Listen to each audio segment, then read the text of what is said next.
Welcome বন্ধুরা, cooking বাইটসে তোমাদের সবাইকে স্বাগত। আজ আমি বানাবো কাতলা মাছের একটা নতুন রেসিপি, পেঁয়াজ ছাড়া কাতলা মাছের ঝোল।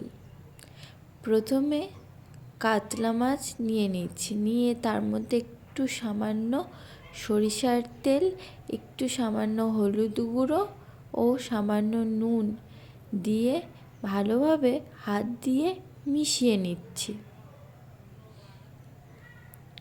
মিশিয়ে কিছুক্ষণ রেখে দেওয়ার পর একটা কড়াইতে তেল দিয়ে তেলের মধ্যে একটু নুন দিয়ে দিলাম যাতে মাছটা তলায় আটকে না যায়।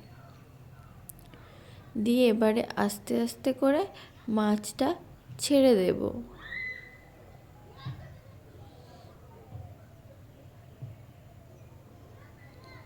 এদিকে যতক্ষণ মাছটা ভাজা হচ্ছে, চলো একটা মশলা বানিয়ে নিই।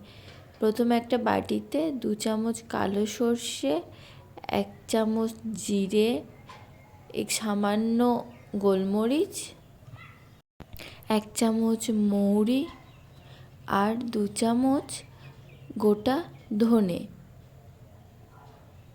আর 2টো শুকনো লঙ্কা আর 3টে কাঁচা লঙ্কা আর কিছুটা আদা রসুন দিয়ে জল দিয়ে কিছুক্ষণ ভিজিয়ে রেখে তারপর এটাকে পেস্ট বানিয়ে নেব। দেখো মাছটা এক পাশ ভাজা হয়ে গেলে আমি আর এক পাশে মাছটা উল্টে দিচ্ছি। বন্ধুরা, আমার এই ভিডিওটা যদি তোমাদের ভালো লেগে থাকে তাহলে লাইক ও সাবস্ক্রাইব করে দিও। এভাবে ভালো করে মাছগুলোকে ভেজে নেব। মাছগুলো ভাজা হয়ে গেলে একটা একটা করে মাছগুলো তুলে নেব। সবগুলো মাছ ঠিক একইভাবে ভেজে নেব।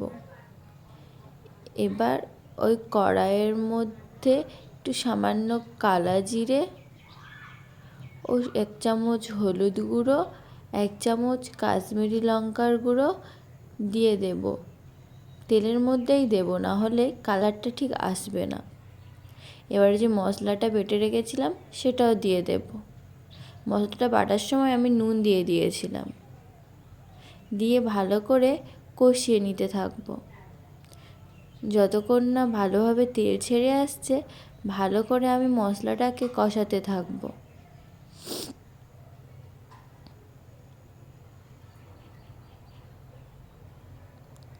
এবার তেল ছেড়ে গেলে ওর মধ্যে 2টো টমেটো পেস্ট করে দিয়ে দিলাম।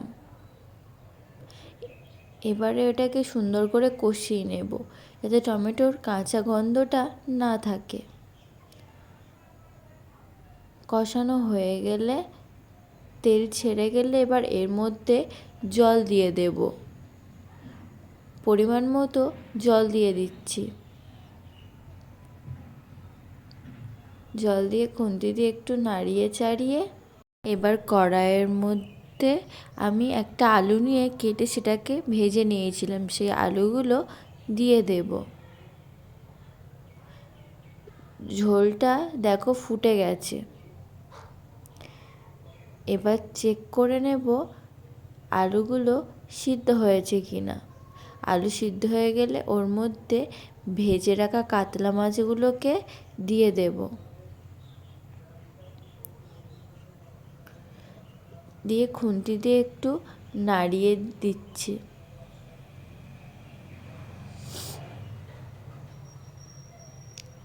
এবারে একটা থালা নিয়ে এর মধ্যে ঢাকনা দিয়ে দেব।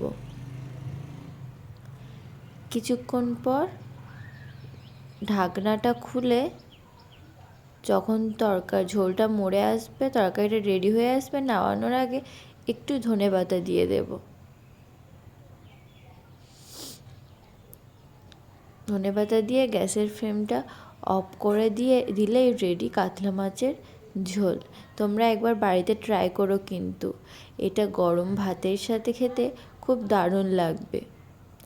বন্ধুরা, আজ এই পর্যন্ত। আবার আসবো অন্য কোনো ভিডিও নিয়ে। ধন্যবাদ।